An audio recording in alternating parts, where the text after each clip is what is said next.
The branches crawled up to the heavens, folding over one another, blocking any sunlight from reaching the ground. It was oddly quiet, save for the commotion of my friends, as the common squawks of birds and the occasional rustling of leaves caused by mammals were nowhere to be found.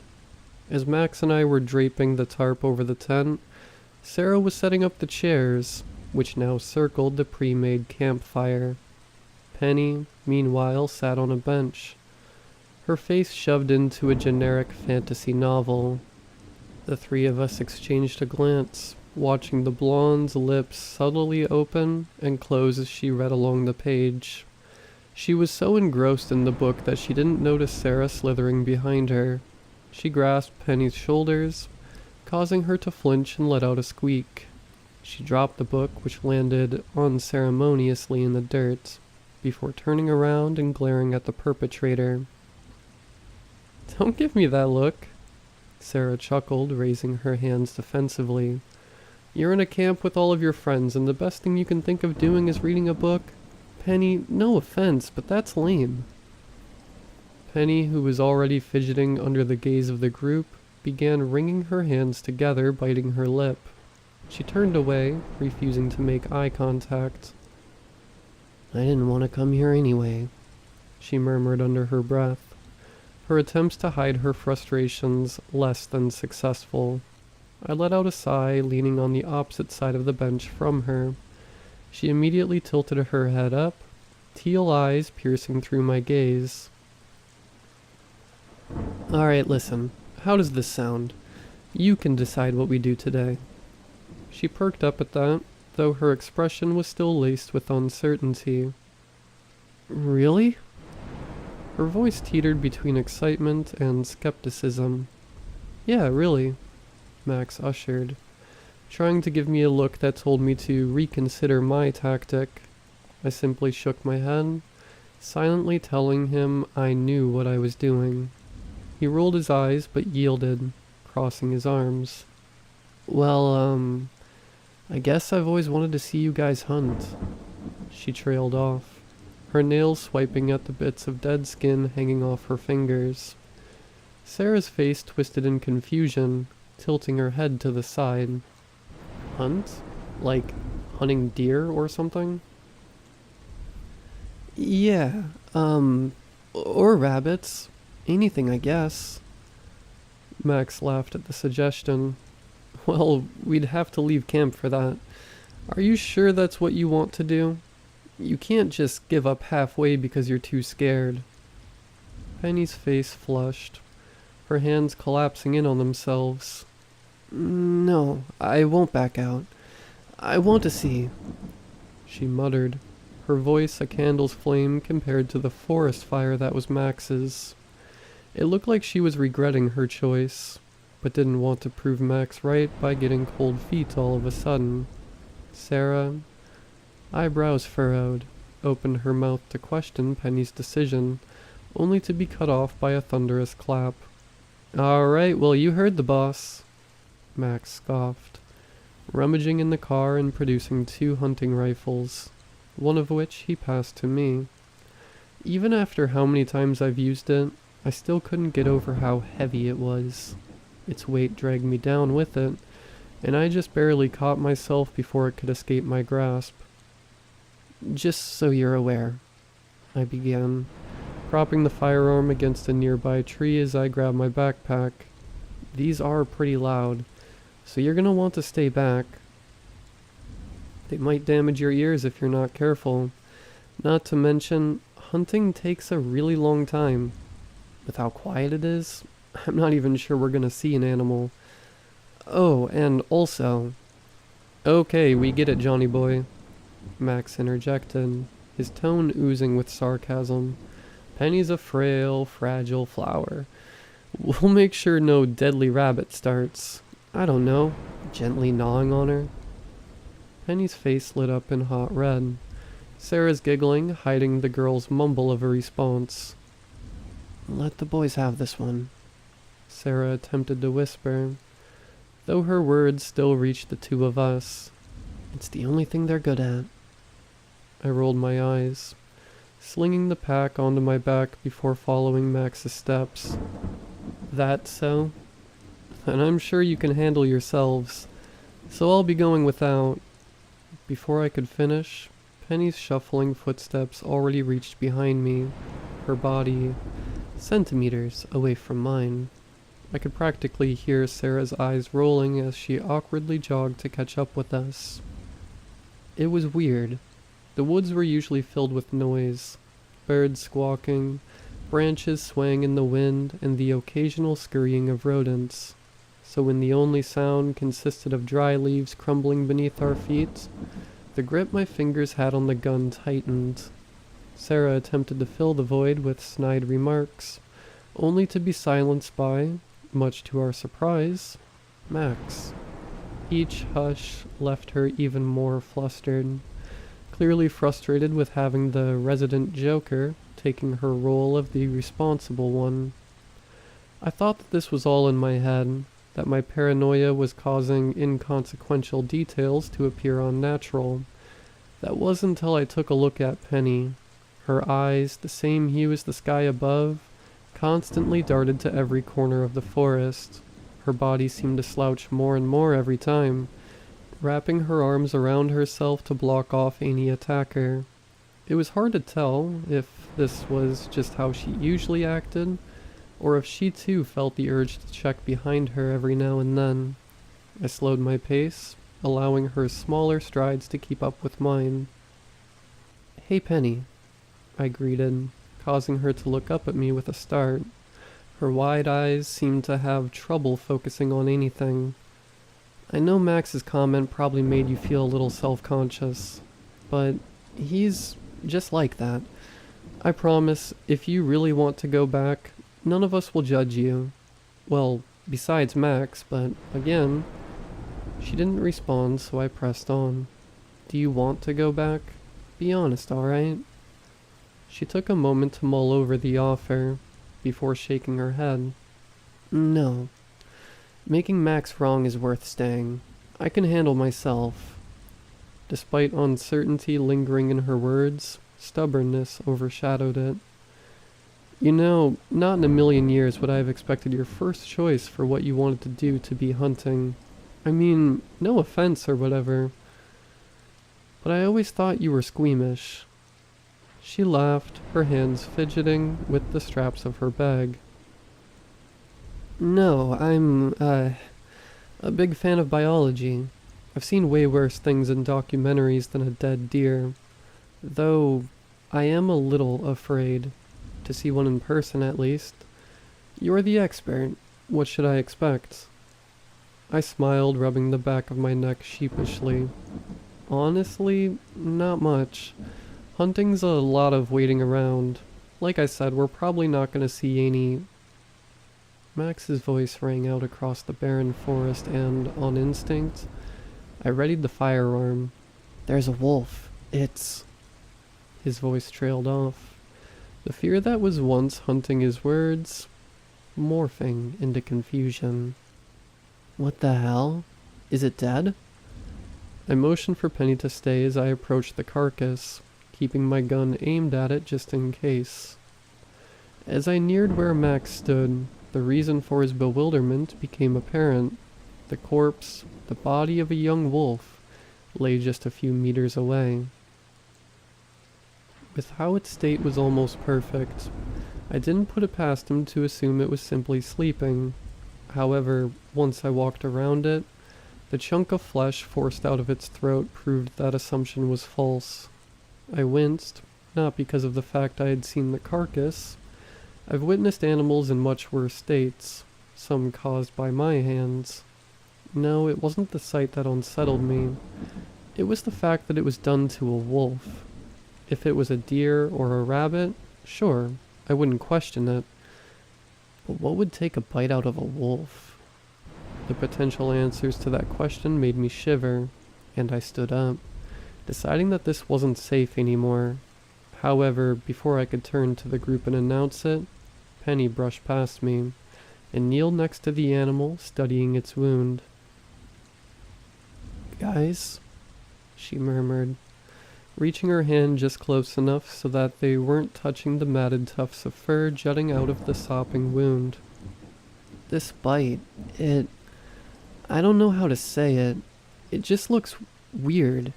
It's sloppy. The flesh is all stringy like whatever took the bite had to pull just to tear the flesh off. She pulled her hands away, wiping it on the grass next to her despite no physical contact being made. The bite marks look too small. Like a house dog or something. A dog, Penny? Really? Sarah's sudden aggression surprised the rest of us, and even she seemed to be taken aback by it. Her nails dug into her skin, a flash of fear overtaking her, who was always the most sound of mind. Do you realize how dumb that sounds? It's probably a wolf or something. Her explanation fell flat. Penny's analysis poking holes in her logic not but a few seconds ago. What? Why are you freaking out? Do you not think we were gonna see a dead animal? Max's attempt at reassuring her was not as successful as he'd hoped. In fact, it only caused her agitation to spike, her words coming out with uncharacteristic venom. The two's conversation barely lasted before Penny's meek voice cut through the argument. It doesn't have teeth. The statement, as if it were a sentence from a different language, was met with silence. Sarah's already light face now grew as pale as snow, lower lips barely trembling as she fought back the urge to let her fear show. They're gone. Well? Max scratched the back of his neck, dark eyes glaring through the carcass in an attempt to make sense of the situation. Maybe a native did it. We're close to some native villages, and they've got those rituals, right? Jesus Christ, Max. Sarah's form now seemed to be quivering, the lightest of touches enough to set her off. Her eyes avoided the wolf with conspicuous intent, clearly attempting to direct her sudden burst of fear toward a different emotion. You can't say stuff like that. Hey, my voice felt foreign, as it was the three who were carrying the majority of the conversation. Sarah, you're right, but let's not turn this into an argument. I'm sure all of us are on edge, so why don't we call it a day and head back? Like hell, he scoffed, arms crossing over one another. A wolf got into a fight or whatever. It gets some weird injuries and dies. The end. So what? Missing teeth, a massive chunk of its throat gone, and a bite pattern that's apparently similar to a house dog's? I shot back, puffing my chest out in an attempt to at least level the playing field out with Max's tall stature, to little success. You don't see anything wrong with that? I'm just as disappointed as you, man, but I don't want to risk getting mauled over some hunting. His eyes lit up with a fire that indicated this conversation would go nowhere, but the flame was swiftly put out as he sighed. Fine. His features softened, guilt etching itself onto his face. Hey look, I'm sorry, alright? I didn't mean to be like that. Let's just head back. I felt my shoulders sag, the potential fight draining me more than I'd care to admit. It's all good. I patted his shoulder, a gesture he physically cringed at. This was a bad spot to camp anyway. We should have just gone to a public one, where we didn't have to worry about any predators. Speak for yourselves. Sarah's usual snark finally returned, if a little forced. I actually agreed to come camping because I wanted to be mangled by a bear. Max rolled his eyes, though a subtle chuckle still escaped his lips. My attention returned to the crouching girl, her fingers still tracing the edges of the fatal wound. Penny? No response. She seemed to be completely engrossed in the carcass, teal irises practically piercing through the chunks of muscle and flesh. Only when my fingers made contact with her shoulder did she jolt her head up, narrowly missing my chin. We're gonna head out, so if you want to stop probing that dead animal, now would be great.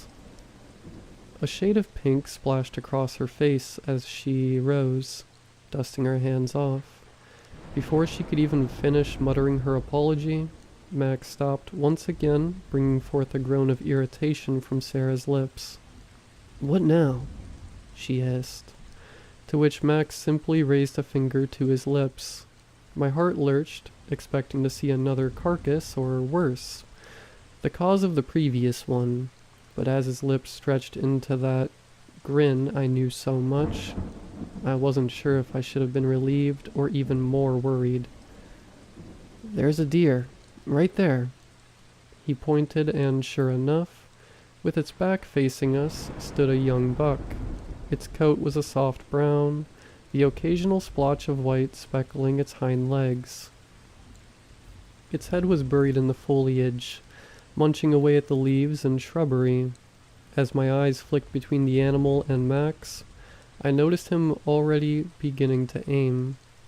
Like reading my mind, he held a hand up, stopping me from going on another tangent.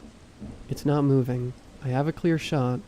The noise is gonna scare whatever animal or monster you guys think is out here, so let me get the shot off before you start complaining."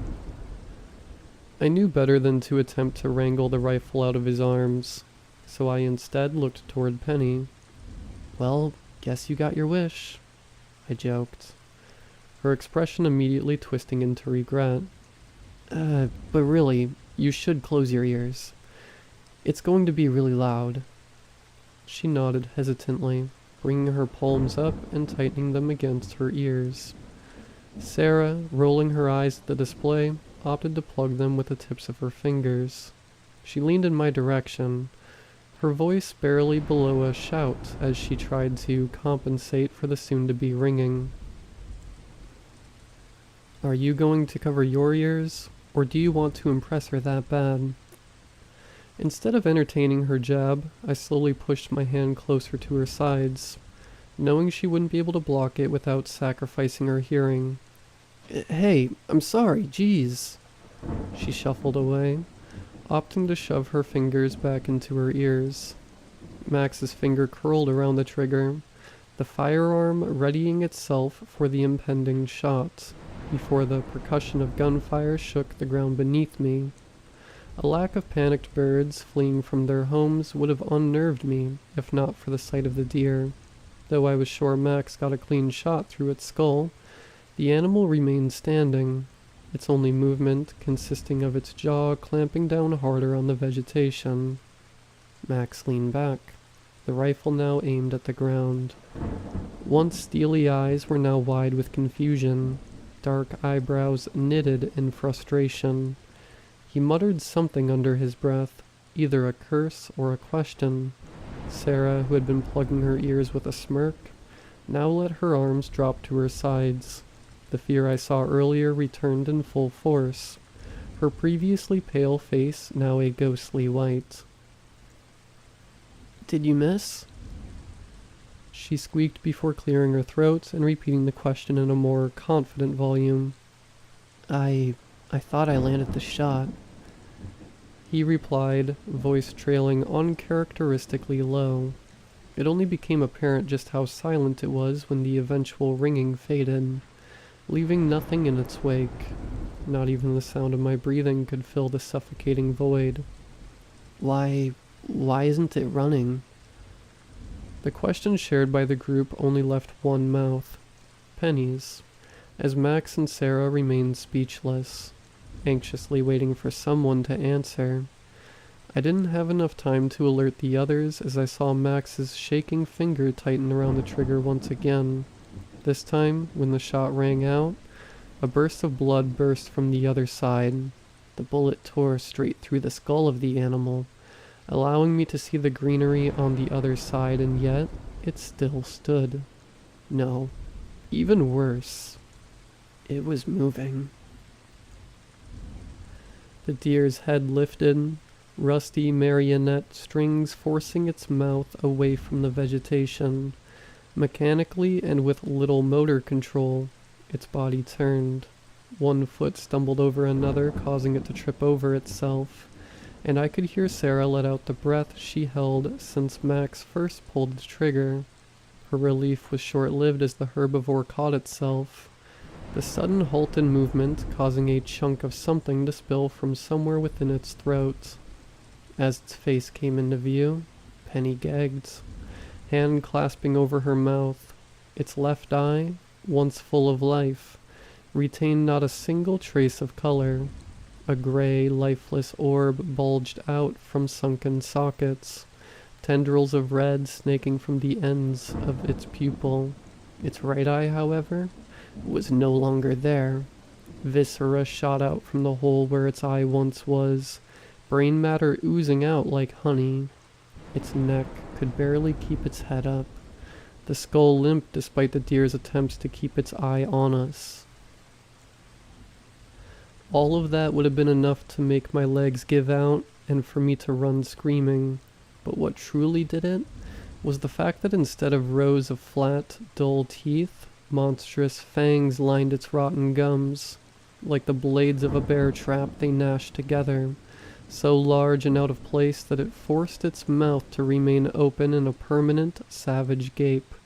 Tufts of black fur jutted out from between each overlapping tooth, the strands swaying in the wind ominously, the same color as the wolf's fur. Max immediately unloaded the clip into it, uncaring what the string of percussion might do to us. Each destructive explosion caused my ears further harm, my hands doing little to block out the noise.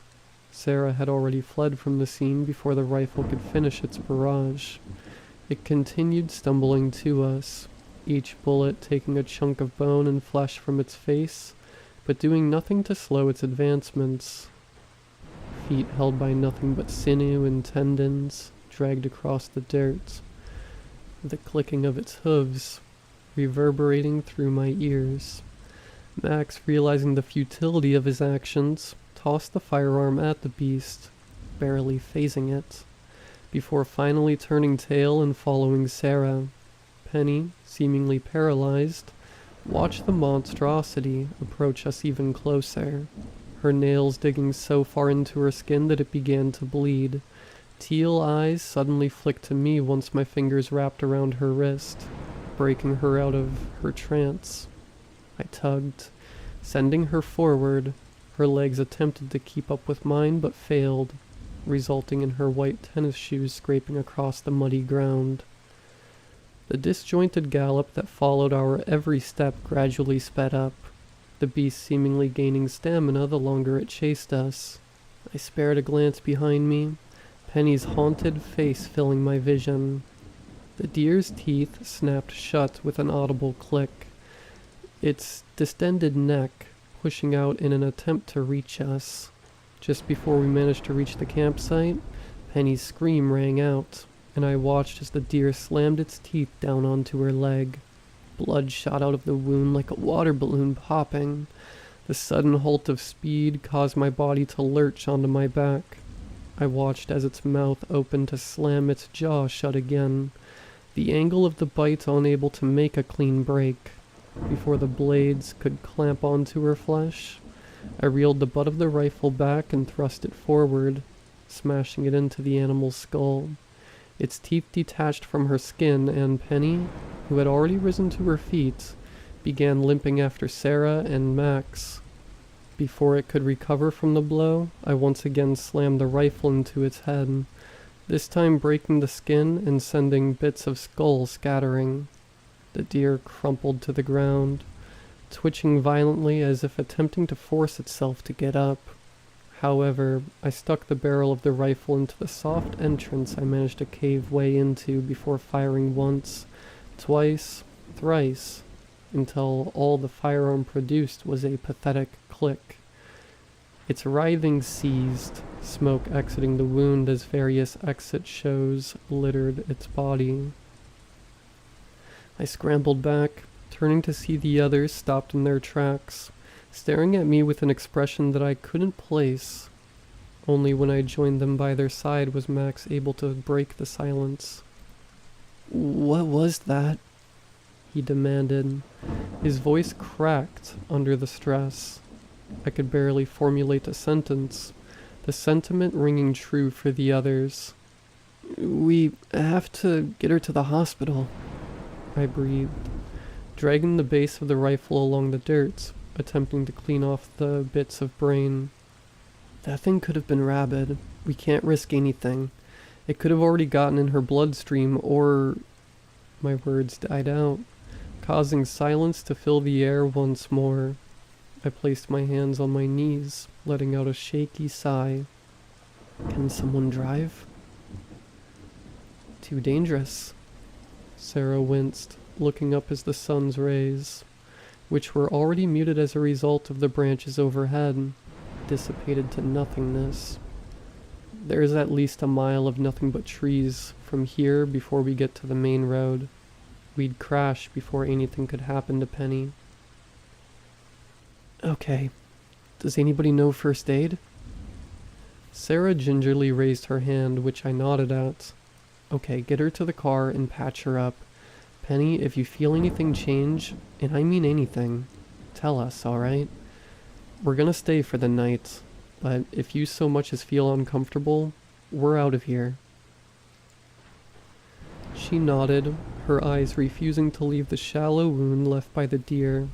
Upon arriving at the campsite, Sarah and Penny both immediately sat down, with the former grabbing the medical kit from the tent. I turned to Max, who was kneeling over the campfire and attempting, albeit failing, to light the pile of twigs. "What was that?" My voice trailed off as Max shook his head, refusing to meet my gaze. "Don't ask." His head shot up, his glare causing me to stumble back a few steps. The less we have to think about it, the less we're gonna have a problem. We just need to get her to a hospital, and then we can forget this ever happened. "Max, drop it." His shout rang out any argument I had, his voice reaching the two. Penny's wide eyes were directed at Max, making frequent stops to mine. Her expressions were akin to a patient awaiting bad news, fear interlacing her teal irises. Sarah gave Max a silent warning, to which his shoulders dropped. "Just drop it, man, please." I nodded silently, turning my attention to the makeshift first aid Sarah was providing Penny. "How are you?" Penny's head suddenly jolted up, a movement that never failed to startle me. It didn't help that my paranoia was already at its maximum, causing my muscles to tense. As brown met a familiar shade of teal, I allowed myself to relax. "How are you holding up?" I continued once I realized Penny wasn't going to respond. She barely nodded her head, her eyes growing distant a few moments later. Her eyelids fluttered, attempting to concentrate on staying open. Sarah seemed to notice this, as the back of her hand lifted to touch Penny's forehead. "Not that bad, all things considered. I thought you were burning up, but you just seem tired," she concluded. Penny barely acknowledging her comment, with a sigh, Sarah gently brought Penny's head down to her lap, fingers interlacing with Penny's blonde locks. "We should head to bed now. I think she's had enough excitement for one day." "That's probably for the best," I agreed. Noticing that the source of light was now reduced to the dying embers Max attempted to ignite. Me and Max will take turns keeping watch. We'll wake you guys up the moment there's any sun so we can get Penny to a hospital. Sarah hummed in approval, gently tapping Penny's cheek, whispering something that caused the blonde's form to rise. She was practically dragged to the tent by Sarah, who gave a small wave before disappearing behind the fabric. Max and I stood in silence, neither daring to make the first move. "I'll take the first watch," he muttered, fingers digging into his pockets as he fished out a cigarette. "Least I can do for losing my rifle back there, right? You can sleep now. I got this." His attempt at humor was not that great, even by his standards. Right. Disappointment etched itself onto his face as my lack of reaction caused him to sigh. If anything happens, please wake me up. He nodded, fighting the cancer stick before collapsing onto a chair, his stare fixated on the tree line. I spared him a final glance before entering the tent, which was situated across the girls' tent, though the inferior of the two. I didn't pay the jutting rocks digging into my skin any mind, though the sense of dread I felt in the forest no longer loomed over the air like a thick smog. That still didn't mean I could ignore the fact that there was something wrong. I was so sure that something was lurking in those woods that upon being awoken by Max, I was half expecting to see his pale face, eyes wide with horror, shaking my shoulders and telling me something terrible had happened. But all I awoke to was his dull expression, eyelids drooping with exhaustion. Your turn. By the end of his words, he fell onto the sleeping bag, his loud snoring already sounding off before I exited the tent. The fire, which had already been reduced to a few desperate embers, flickered in the wind as the dying flame miserably fought to keep itself alive.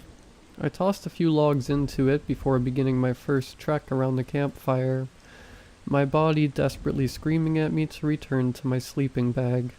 However, the encroaching darkness, fought off by only the dying fire and the rare ray of moonlight, was all my brain needed to keep my legs moving and my body upright. Or I hoped it would. By the half-hour mark, the butt of my rifle, which started positioned firmly in my right hand, now dragged across the dry terrain, the imprint of a circle appearing wherever it trailed. Max's shift seemed to be eventless, but never had I expected boredom to so easily replace any remnants of fear. Eventually my wandering brought me to Sarah's seat, which sat right in front of their tent. I carefully sunk my weight into it, careful not to make too much noise and potentially wake Penny up. It was quiet, far too quiet. Yes, it may have been the dead of night on a day with little wind, but I still found myself yearning for the chirps and trills of distant insects. Irritation was a preferable emotion to isolation, I figured. Each time my head bopped down, eyes threatening to close, a howl of wind would pierce through the silence and jolt me awake. The sun was beginning to rise, making up for the dwindling flames of the campfire, when I was shaken out of my stupor once more, but this time, it wasn't the sound of leaves swaying in the wind, nor was it the snapping of twigs. It was wet. Though barely audible, the crude squelches instantly brought me to my feet as I walked to the side of the tent where Sarah slept. I get that you're hungry, Sarah, but you really shouldn't be up right now, I ushered, my voice careful not to rise too high. Get some sleep, all right? However, the sloshing sound didn't cease. In fact, it only got louder, a faint smack of the lips accompanying it. My heart sank and a sudden wave of fear washed over me. Come on, Sarah. Penny's gonna wake up. Nothing. With an agitated groan, I walked in front of the tent, fingers clamping down on the metallic zipper, giving Sarah one final chance to announce herself. I unzipped the entrance, only for a pungent odor to hit me square in the nose. The moment the scene inside was made visible, my heart lurched forward and bile began rising from my stomach. The lack of light did nothing to hide the obscene amount of crimson splattered against every surface of the tent, the source of both the sound and the smell becoming apparent. Sarah's limp body sprawled out across the inside of the tent, chest caved in, one of her arms having been torn completely off. Tendons and ligaments hung out from the shoulder, bits of skin and muscle still clinging on to the bone. My eyes traveled up, catching sight of golden strands sticking to one another, dried blood causing ropey threads to form, frail fingers dug into the gaping hole, bringing pieces of flesh into her gnashing maw. Eyes once mimicking the sky now glowed a vile yellow, pupils dilating irregularly. My gaze finally descended to where the gauze once sat, where an inflamed yellow wound pulsated. As the realization dawned on me, the form paused, head jolting up like an animal sensing prey, her neck twisted hard enough to tear her head off, exposing rows of crumbling teeth, not at all fit for tearing meat. My heart hammered against my chest at such velocity that I didn't hear the percussion of my rifle, nor the sound of Penny's mangled body landing on the ground, nor Max's heavy footsteps as he approached. By the time the piercing ringing blocking my ears faded, his fist had already connected with my jaw, sending me sprawling to the ground. The impact of the blow didn't hurt as much as the sudden shock, which kept me frozen in place. Max immediately got on top of me, his fingers wrapping around my neck as he continuously applied pressure. I could barely point my finger in the direction of the tent and choke out a few unintelligible syllables, but thankfully he understood what I was implying. The grip around my throat loosened, and he looked toward where my finger was pointed. He yelled, scrambling off of me. His eyes hesitated, unsure what part of the situation warranted his attention the most. "Sarah, Penny, John, what did you do?" I simply shook my head, my hand rubbing where his fingers once were. I didn't." My words barely passed through the aching in my throat, voice hoarse from Max's assault. "Penny, the deer, it made her like this, Max." I wanted to say more, but as the reality of our situation dawned on us, a sudden crushing weight forced my words to die out. It was too ridiculous. I had already imagined countless scenarios for how we would explain this to the police, and each one was less plausible than the last.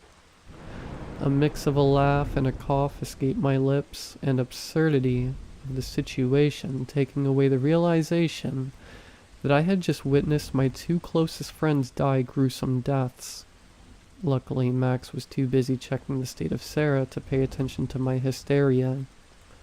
Otherwise, I wasn't sure if a punch was all I would have received. "Oh, God," I wheezed, finally managing the strength to push myself off of the ground. "What are we gonna do?" Max, who was delicately closing Sarah's eyes, ignored the question, instead directing his attention to Penny's corpse. Its limbs twitched, faint raspy breaths still being drawn despite the hole tearing straight through her skull. "We burn it," he concluded, marching over to me and forcing me on my feet. "They'll never believe anything we say, so we burn Penny, bury Sarah, and return ignorant." They ended up missing after we left them alone, and we had no idea where they went. Got it? His fingers dug into my skin, shoulder blade shifting painfully. All I could muster was a pathetic nod that could have easily been mistaken for a shiver, the merit of the plan outweighing its morals. I didn't need to look up to realize how out of his element Max was. My shoulders ached not only because of the pressure applied to them, but the constant shifting as a result of his quivering. "I'll bring the shovel," I muttered, gently prying Max's fingers off of my shoulders. Once freed, I grabbed the tool from the car, returning to the gruesome scene. "Who's dragging Sarah?"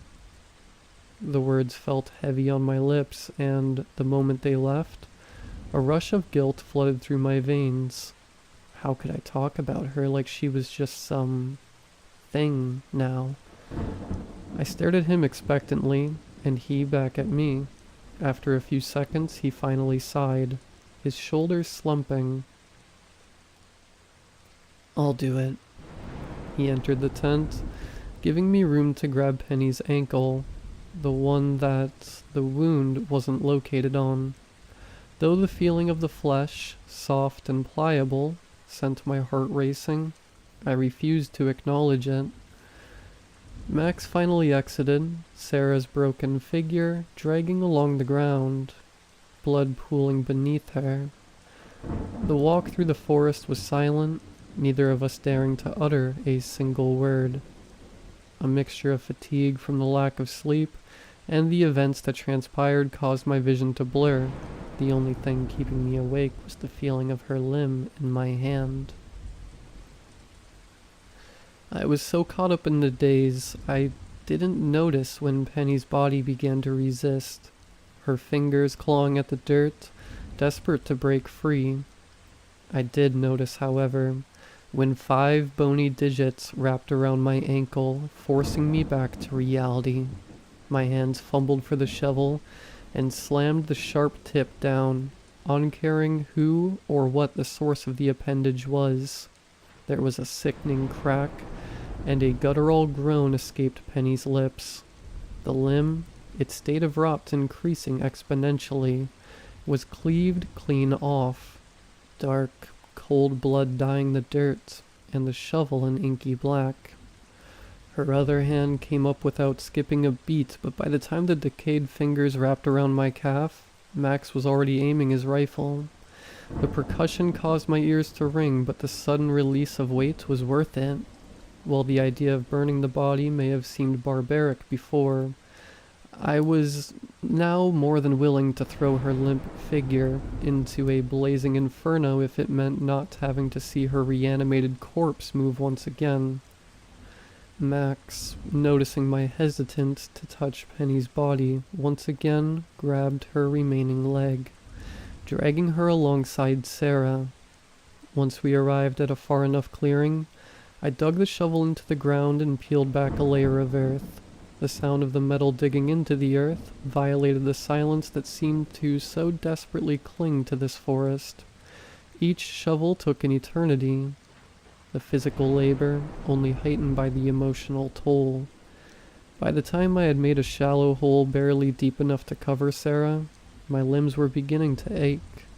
Max, noticing my exhaustion, grabbed the tool out of my hand. He pointed at the pile of dried leaves, sticks, and shrubbery covering Sarah, silently ordering me to gather more. By the time I returned, arms full of foliage, Max had already finished digging Sarah's grave. A makeshift cross made of 2 branches dug into the dirt acted as her headstone. I opened my mouth to tell him that marking her grave would only lead police directly to her body, but he must have already come to the same conclusion as his boot reeled back. The cross burst into various splinters the moment Max's foot connected, scattering across the makeshift headstone. Without a word, he dragged Sarah's corpse into the hole, the body tumbling down, leaving pieces of red mush stuck to the dirt walls. He kicked the dirt in, her form slowly but surely being obscured. Her face, initially stuck in a ghastly expression of agony, was now calm, almost peaceful. "Why?" His voice cracked once he dropped the last bit of dirt, the mound barely standing out amongst the rest of the ground. He waited, and once he realized he wouldn't get an answer, his head turned toward me. The moment our eyes met, I instinctively returned my attention to the pile, where I dropped the bundle of shrubbery I held. "I'm sorry," was all I could mutter before dousing her still convulsing body in gasoline. You didn't deserve this. Neither of you did. I'm so sorry." I threw the empty container aside, taking the box of matches from Max and lighting one. My hands held the small flame over the gas-covered pile, but I couldn't bring myself to drop it. To be the one to take her life was one thing, but this? Burning her corpse until it was nothing but ashes? The fire managed to reach my fingers by the time Max's patience ran thin. He slapped the match out of my hand, the whittled stick falling onto the tower of branches. It took a second for the fire to spread from a twig, then to a leaf, then finally to the gasoline. A blast of white enveloped my eyes as a burst of fire shot up, tongues of flame lapping at each other until all that remained of Penny was ashes. The walk back was just, if not quieter than the walk to, now that the sound of dragging corpses was absent. I stole a glance at Max, the usually tall and proud figure now bent over, shoulders sinking and his gaze permanently fixated on the dirt. "Sarah," his voice cracked, the mere mention of her name threatening to tear down his walls. Sarah and Penny's families are gonna blame us, but we can't say anything. I know it sounds cruel, but we don't have any other choice. If we tell the truth, Penny's body is gonna be investigated. Sarah's grave will be found and we'll be taken in. We didn't do anything wrong, John. We didn't deserve to have our lives ruined because of that thing, okay? Though it was a question, I knew better than to respond with anything but a nod. We packed our things up as if nothing had happened until my eyes landed on the second tent. Now, with faint rays of sun illuminating our surroundings, it became apparent just how much blood Sarah had lost. Crimson speckled every fiber of the tent, bits of muscle still attached to the material, though the vile stench emanating from the tent filled the air like smog. We still had to take it with us to hide any evidence. Once I finally entered the old, beaten-down vehicle, I rested my forehead against the steering wheel, attempting to collect myself before starting the engine. Max sat down next to me, slamming the door shut. His gaze was fixated upon the mirror, his face twisted in monotony, his constant blinks undoubtedly to make sure that what happened wasn't some fever dream. "John," he mumbled. The glazed look left his eye and returned to mine. "Drive." I nodded, twisting the key in the ignition. The engine coughed to life, only for the gas to sputter out and end in a chilling silence. I twisted the keys once again, and more gas was pushed through the pipes, only for the same result. Max's lips curled into a scowl, and he snatched the keys out of my hands, repeating the action. However, the outcome was much the same.